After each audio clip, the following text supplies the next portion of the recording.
You know, one of the things in the Secret Service that always struck me was you're standing next to the most powerful man on earth. In my case, three presidents, Bill Clinton, George W. Bush, and Barack Obama.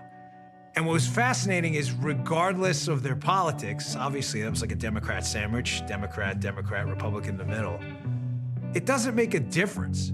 The Secret Service agents carry the same firearms, and they use those tools to keep that man safe.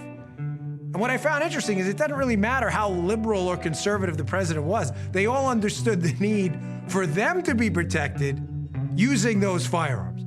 It was never a question. No one ever said, wait, this guy's a liberal president, so we can put the guns away now. We don't need those.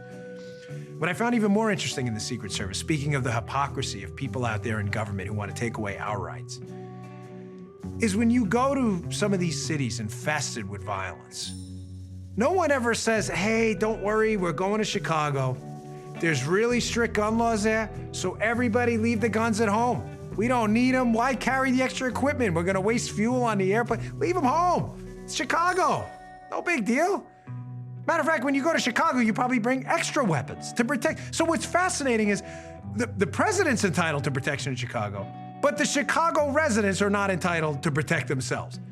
I mean, is that not a stunning act of hypocrisy? How do you explain that away in your head if you are a far leftist rationally? I mean, not emotionally for a moment, just think that through. So what's fascinating about Chicago is when you get these dignitaries, these VIPs, these Hollywood types, these mayors, these senators, congressmen, local aldermen, these city council folks, they all have armed guards. Oh, they're good. Don't you worry, those tools of protection are there for them. But the citizens, you all get thrown to the wolves.